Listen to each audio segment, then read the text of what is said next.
The spectre of a European army is looming after an EU defence chief said it was time for the bloc to grow up, and appeared to back the idea of a 50,000-strong reaction force capable of intervening in overseas disputes. João Gomes Cravinho was speaking the day after a new report cast doubt over the EU's ability to militarize itself, given the EU 27 as a whole spends an average of 1.2% of GDP on defence, well below the 2% recommended by NATO, in sharp contrast the UK. However, Mr. Cravinho, Portugal's defence minister, appeared to brush aside such concerns in his interview with Politico's Playbook Bulletin. Recent events in Afghanistan, not least the double suicide bombing which cost the lives of at least 190 people including 13 U.S. Marines, ought to concentrate minds. In Brussels, Mr. Cravinho, speaking ahead of a meeting of EU defence ministers in Slovenia on Wednesday and Thursday. He added, "We cannot remain adolescents forever. We have to, at a certain point, stand up and say we assume responsibilities. That time has come."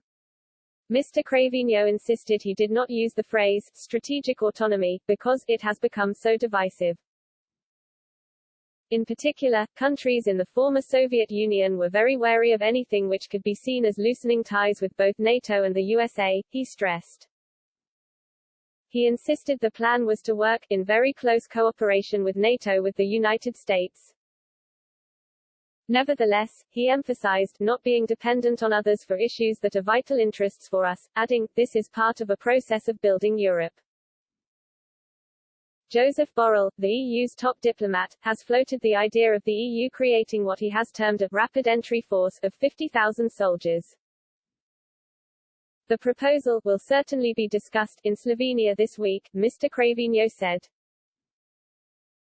He explained, "We need to generate a strong consensus in favor of moving forward, more rapidly, more intensively building capacity to intervene. And then whether it's this rapid reaction force of 50,000, or some other, I think that will come next. More will be known, in the next couple of months, because EU countries were preparing the strategic compass, in other words, a document outlining the defense ambitions which will be unveiled during next year's French presidency of the bloc, with a first draft due in the autumn. As such, armed forces were just one part of the equation, he stressed, pointing out a need to better understand how different instruments can work together, given that armed forces have to be anchored in a state. While not going as far as Mr. Macron, who has described NATO as brain dead, he Craving added, "There is a real problem of dialogue in NATO."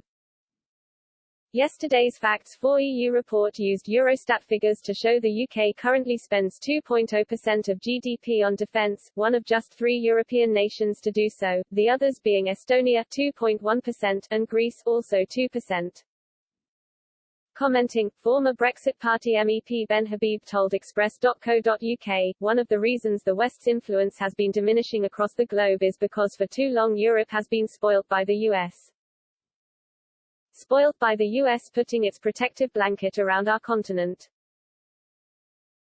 He added, "France and Germany have taken the opportunity to shirk their obligations and focus on domestic matters, at our cost. So much for a level playing field. The only saving grace of the EU's military weakness is their emerging army is unlikely to be a threat to us for a while yet."